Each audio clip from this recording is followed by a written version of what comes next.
জাপানিদের মতো পড়া মনে রাখার গোপন সিক্রেট। পড়াশোনা এমন একটি বিষয় যা অনেকেই কঠিন মনে করে।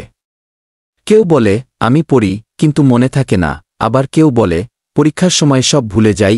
অথচ পৃথিবীতে কিছু জাতি আছে যারা তাদের শিক্ষার পদ্ধতি দিয়ে গোটা বিশ্বকে অবাক করেছে। তার মধ্যে সবচেয়ে আলোচিত হল জাপানিরা। আজকের এই আলোচনায় আমরা জানব জাপানিদের মতো কিভাবে পড়াশোনা করলে মনে থাকবে অনেক দিন এবং কিভাবে তারা শিখে সফল হয়েছে। অধ্যায় 1। কেন জাপানিদের শিক্ষা ব্যবস্থা সারা বিশ্বে অনন্য। জাপান একটি ছোট দ্বীপরাষ্ট্র, কিন্তু প্রযুক্তি, বিজ্ঞান, ব্যবসা ও সংস্কৃতিতে তারা পৃথিবীর শীর্ষে পৌঁছেছে। এর পেছনে অন্যতম কারণ তাদের শিক্ষার প্রতি ভিন্ন দৃষ্টিভঙ্গি। তারা শুধু পড়া নয়, বোঝা ও মনে রাখাতে জোর দেয়। শিশু বয়স থেকেই তাদের শেখানো হয় শৃঙ্খলা, ধৈর্য আর নিয়মিততা। পড়াশোনাকে তারা কেবল পরীক্ষার জন্য নয়, বরং জীবনের দক্ষতা হিসেবে নেয়। এখানেই মূল রহস্য লুকিয়ে আছে। অধ্যায় 2। পড়া মনে রাখার গোপন কৌশল। Japanese study secrets. 1। কেইজেন, ছোট ছোট উন্নতি। জাপানিরা বিশ্বাস করে প্রতিদিন ছোট একটি উন্নতিই বড় পরিবর্তন আনে। পড়াশোনায় একসাথে 5 ঘন্টা না পড়ে প্রতিদিন 30 মিনিট থেকে 1 ঘন্টা পড়লেও ধারাবাহিক হলে মস্তিষ্ক তা সহজে ধরে রাখতে পারে। 2. স্পেসড রেপিটেশন, অন্তরাল পুনরাবৃত্তি। তারা একই বিষয় একদিনে বারবার না পড়ে নির্দিষ্ট বিরতিতে পড়ে। প্রথম দিন শিখল 2-4 ঘন্টার মধ্যে, পুনরাবৃত্তি 3 দিন পর, আবার রিভিউ 7 দিন পর, আবার 1 মাস পরে, আবার এভাবে পড়লে তথ্য দীর্ঘমেয়াদী স্মৃতিতে চলে যায়। 3. অ্যাক্টিভ রিকল, সক্রিয় মনে করা। শুধু বই দেখে পড়া নয়, বরং চোখ বন্ধ করে বা খাতা বন্ধ করে মনে করার চেষ্টা করা। যেমন, আজকে যা পড়লেন, রাতে ঘুমাতে যাওয়ার আগে নিজের ভাষায় বলার চেষ্টা করুন। 4. ভিজুয়ালাইজেশন, চিত্রকল্পনা। জাপানিরা তথ্যকে চিত্রে রূপান্তর করে মনে রাখে। উদাহরণ, ইতিহাসের তারিখ মনে রাখতে হলে সেটি মনের ভেতর একটি ছবির মতো কল্পনা করা। 5. পমোডোরো টেকনিকু, সময় ব্যবস্থাপনা।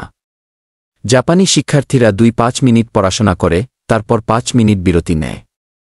এতে মনোযোগ নষ্ট হয় না এবং তথ্য দ্রুত মনে থাকে। অধ্যায় 3। জাপানিদের মতো পড়া মনে রাখার অনুশীলন। 1. লিখে পড়া, ওয়াইডিং হ্যাবিট। শুধু পড়লে ভুলে যাবেন। লিখে পড়লে মস্তিষ্ক দ্বিগুণভাবে মনে রাখে। 2. শিক্ষাদান পদ্ধতি, টিচ টু রিমেম্বার। কোনো বিষয় কাউকে শেখানোর চেষ্টা করুন। শেখাতে গেলে আপনি আরও পরিষ্কারভাবে বুঝতে পারবেন।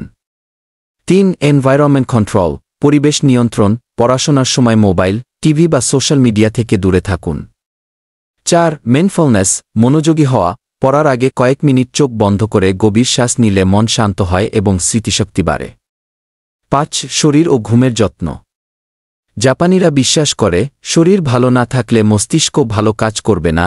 পর্যাপ্ত ঘুম, স্বাস্থ্যকর খাবার, হালকা ব্যায়াম। অধ্যায় 4। মোটিভেশন, কেন জাপানিদের মতো পড়া আপনার জন্য দরকার। পরীক্ষায় ভালো করতে হলে শুধু মুখস্থ নয়, দীর্ঘমেয়াদী স্মৃতি জরুরি। জীবনের প্রতিটি ক্ষেত্রে, ইন্টারভিউ, চাকরি, ব্যবসা, আপনার শেখা জিনিসগুলো কাজে আসবে। মনে রাখবেন, পৃথিবীর অন্যতম সফল জাতি তাদের পড়া মনে রাখার কৌশল দিয়েই এতদূর এগিয়েছে। তাই আজ থেকেই সিদ্ধান্ত নিন, আমি পড়ব, শিখব এবং মনে রাখব। ভুলে যাব না। অধ্যায় 5। বাস্তব প্রয়োগ, স্টেপ বাই স্টেপ প্ল্যান। 1. প্রতিদিন 30 মিনিট থেকে শুরু করুন। 2. পড়া শেষে 5 মিনিট চোখ বন্ধ করে মনে করার চেষ্টা করুন। 3. 2-4 ঘন্টার মধ্যে আবার একবার রিভিউ করুন। 4. সপ্তাহে অন্তত একদিন পুরো সপ্তাহের বিষয় রিভিউ করুন। 5. পড়ার মাঝে ছোট বিরতি নিন, পানি পান করুন। 6. শোবার আগে আজকের শেখা বিষয়গুলো নিজের ভাষায় বলুন। অধ্যায় 6। সফলতার গল্প, জাপানিজ ইন্সপিরেশন। জাপানি শিক্ষার্থীরা প্রাথমিক স্তর থেকেই নিজেদের নোট তৈরি করে। তারা পরীক্ষার আগে রাত জেগে পড়ে না, বরং বছরের শুরু থেকেই অল্প অল্প করে মনে রাখে। তাই বড় বড় কোম্পানি, প্রযুক্তি ও গবেষণায় জাপানিরা সবসময় এগিয়ে। আপনি যদি তাদের মতো অভ্যাস গড়ে তোলেন, আপনিও আপনার পড়াশোনায় সফল হবেন। উপসংহার, পড়াশোনা মনে রাখা কোনো কঠিন কাজ নয়, যদি আপনি সঠিক কৌশল ব্যবহার করেন। জাপানিদের মতো নিয়মিততা, ধৈর্য আর স্মার্ট টেকনিক ব্যবহার করলে আপনি যেকোনো পড়া সহজে মনে রাখতে পারবেন। আজই শুরু করুন আর নিজেকে বলুন, আমি শিখব, মনে রাখব আর সফল হব।